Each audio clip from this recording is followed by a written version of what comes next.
Dear friends, grace. God moves towards us, not because we deserve it, but simply because we are loved. And then the enemy, the spirit of accusation, at the core of which is the idea that we cannot be loved. Well, this week I want to talk about something in our own nature that is a denial of grace and is a resource for the enemy that is exploited in order to sustain that spirit of accusation. And that is the notion of offence. Is it ever right for a Christian to be offended? I believe not. I believe that the degree of our offence-taking is the degree to which we remain to be converted to the gospel. Why do I say this? Well, let's start with something that Jesus says, which might seem otherwise a little curious. Blessed is he who takes no offence at me. What does this mean? What is Jesus referring to when he talks about taking offence? Well, there is a group of concepts in the New Testament which hang together and need to be understood together. Consider these passages. This is just a small selection. 1 Corinthians 1. We preach Christ crucified, a stumbling block to Jews and foolishness to Gentiles. Mark 9. Whoever causes one of these little ones to stumble, it would be better if they had a millstone wrapped around their neck and thrown into the sea. John 16. Jesus says, These things I have told you, so that you will not go astray. There is a Greek word that lies behind these different terms of stumbling block, going astray, and it's translated differently in different places. Sometimes it's translated straightforwardly, sometimes in a bit more complicated way. And the word is scandalon, i.e. scandal. So scandalon as a noun or scandalizo as a verb. Scandal, being scandalized. What Jesus is saying here is, blessed is the one who isn't scandalized by me.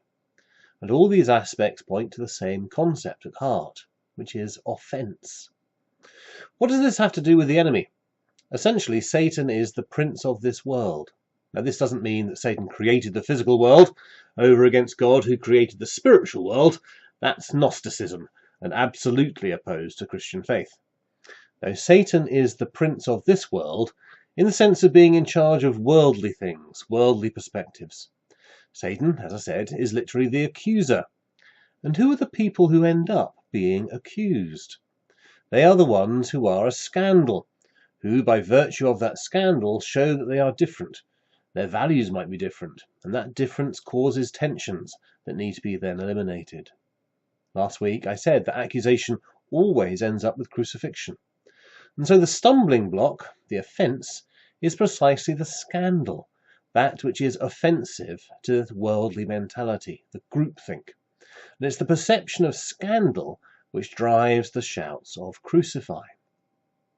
Now this is a process called scapegoating, when one person or community is expelled or eliminated by the majority.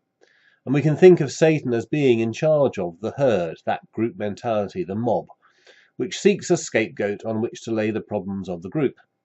Think of the role of the Jews in 1930s Germany as a good example of the satanic perspective being given free rein. And of course this is what happens to Jesus. He offends the religious sensibilities, he causes the scandal and the tension, and the community expels and eliminates him. The point of Christian faith, then, is that through identification with Christ on the cross, the scapegoat crucified by the world, we are set free from these worldly patterns of thought. So one hallmark of a Christian is precisely not taking offence. For the taking of offence is worldly judgment. And the problem with scandalon, this taking of offence, is that it is an expression of worldly values. Scandal is contagious and reproduces itself across a society, forming a major way in which a society polices its own customs. This is the way of the world. And remember, the Satan, the prince of this world, is that force which seeks to reproduce scandal, the taking of offence.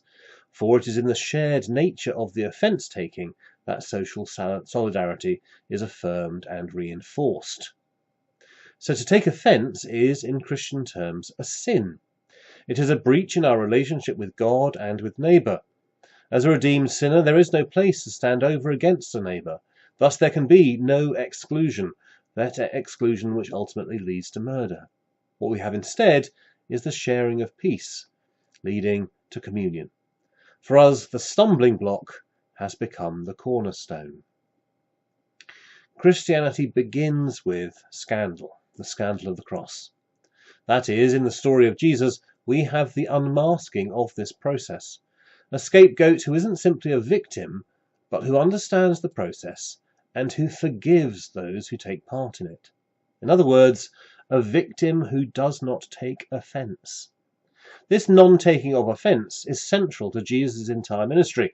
Indeed, he is regularly criticised for eating with sinners and tax collectors, and memorably criticises the religious authorities, saying that the prostitutes will get to heaven before them. Through not taking offence, through not seeing religious pieties as things to be defended, Jesus changes the social dynamics and enables a non-violent reconciliation with the excluded to take place. And that is the essence of the kingdom, an unmasking of this process of scandal, scapegoating and violence, in order that a new common life, not built upon these elements, can come into being. Well, to bring these threads together, let me invite you to ponder one verse from Matthew where Jesus says, "If your right eye causes you to sin, pluck it out." Once again, the word there is scandal. In other words, Jesus is saying that if you are scandalized by something you see, if you take offense at something you see, you would be better off taking your eyes out than continuing in the state of being offended. We are called to follow Christ's example. Thus, for a Christian, it is a sin to be offended. To take offence is to play the devil's games, to enter into antagonism between the righteous and the unrighteous, the sinner and the saved. In letting go of any sense of offence, one is released from all the mythological pressures embedded in all the stories of them and us, and we're then set free to become the sort of person that God originally intended, living in peace with each other, loving the neighbour, living, most of all, in a spirit of forgiveness. And that is what I shall explore more next week. Amen.